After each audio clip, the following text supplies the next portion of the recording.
PSC की तरफ से बीपीएससी शिक्षक भर्तियों के लिए एक अच्छी खबर आई है जो अभ्यर्थियों को कहीं न कहीं बहुत बड़ी राहत देने वाली है। साथ ही साथ आज बिहार के माननीय मुख्यमंत्री नीतीश कुमार जी राज्यकर्मी का दर्जा को लेकर के शाम में 4 बजे मीटिंग करने वाले हैं। लेकिन ये अच्छी खबर क्या है और जो मीटिंग होगी उन पे किन बातों पे चर्चा होगी, इन सब बातों पे हम लोग चर्चा करेंगे। लेकिन उससे पहले आप लोगों से निवेदन है कि अभी के अभी वीडियो को आप लोग लाइक ज़रूर कर लीजिए और साथ ही साथ अगर आप लोगों ने अभी तक सब्सक्राइब भी नहीं किया है तो कृपया करके चैनल को सब्सक्राइब भी आप लोग ज़रूर कर लीजिए।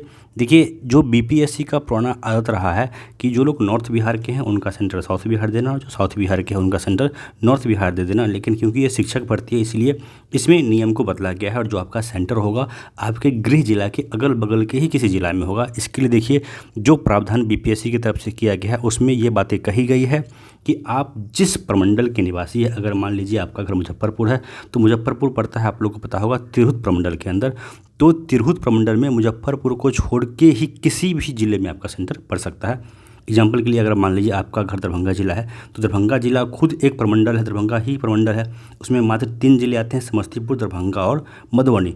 तो आपका सेंटर या तो मधुबनी पड़ सकता है या फिर आपका समस्तीपुर पड़ सकता है।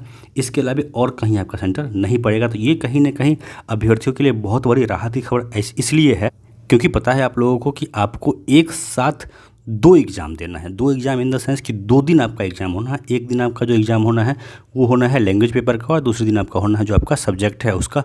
तो अगर मान लीजिए नॉर्थ बिहार का सेंटर साउथ बिहार होता है और साउथ बिहार का सेंटर नॉर्थ बिहार होता है, इसको आप इस तरह से इमेजिन देखिए कि मान लीजिए आपका घर अगर गोपालगंज में है या फिर पूर्वी चंपारण में है और आपका सेंटर पड़ जाता है किशनगंज, पूर्णिया, गया या फिर भागलपुर, बांका। तो ये कहीं ना कहीं बिहार का 2 पिक पॉइंट है, एक है सबसे उत्तरी पॉइंट और एक है सबसे दक्षिणी पॉइंट। तो ऐसे में अभ्यर्थियों को बहुत बड़ी समस्या का सामना करना पड़ सकता है और वो भी एक दिन अगर रहे तो चलो, 2 दिन इस तरह से अगर आना जाना होगा तो कहीं ना कहीं ऐसे अभ्यर्थियों का जो मतलब कि सेंटर ऑफ बिहार के नहीं है, जिनका घर बिहार के बीचों बीच पड़ता है, उनको तो किधर भी फेंके ज़्यादा फर्क नहीं पड़ता है। लेकिन जो बिल्कुल नॉर्थ में है या फिर जो बिल्कुल साउथ में है, ऐसे लोगों को बहुत ज़्यादा समस्या का सामना करना पड़ सकता था। इसीलिए बीपीएससी ने ऐसा कुछ किया है कि आपका जो सेंटर होगा आपके अपने प्रमंडल में ही दिया जाएगा, बशर्ते आपके गृह जिला को छोड़कर। इसके बाद जो दूसरा महत्वपूर्ण अपडेट आप लोग के लिए है, आप लोगों को पता है कि आज शाम में 4 बजे माननीय मुख्यमंत्री नीतीश कुमार जी जितने भी महागठबंधन के घटक दल हैं सबों के साथ मीटिंग करने वाले हैं।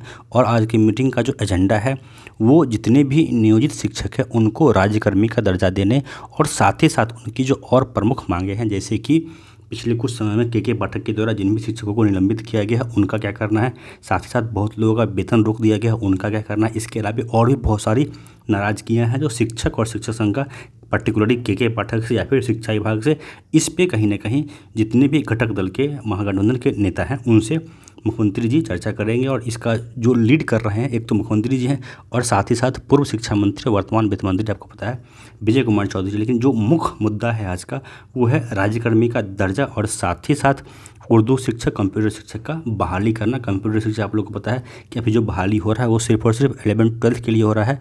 लेकिन जो के पाठक जी हैं इस बात को बहुत ही प्रमुखता से कहते आ रहे हैं पिछले कुछ दिनों से कि जो कंप्यूटर की पढ़ाई है वो अंडर 10th में भी कराने के लिए सरकार बहुत ज़्यादा सजग है। तो जो कंप्यूटर के अभ्यर्थी हैं आप ये जान लीजिए कि बहुत जल्द इन क्लासों के लिए भी बिहार सरकार कंप्यूटर शिक्षक की बहाली निकालने वाली है। तो दोस्तों, ये था 2 बहुत ही महत्वपूर्ण अपडेट। पहली राहत भरी खबर है जो बीपीएससी शिक्षक अभ्यर्थी हैं, क्योंकि अब आपको ज़्यादा परेशान होने की आवश्यकता नहीं है। अगर मान लीजिए जिस दिन आपका एग्ज़ाम है सेम डे भी आप अपने घर से अगर निकलते हैं तो अपने सेंटर पे आप समय से पहले पहुंच जाएंगे। और दूसरा, आज देखते हैं शाम में राज्यकर्मी को लेकर के क्या फैसला होता है, क्या इस पे मोहर लगता है या फिर सरकार फिर से कोई बहाना बनाती है। तब तक के लिए आप लोग से फिर से निवेदन है कि अभी तक अगर आप लोगों ने वीडियो को लाइक नहीं किया है तो कृपया लाइक कर लीजिए और चैनल को सब्सक्राइब कर लीजिए। धन्यवाद।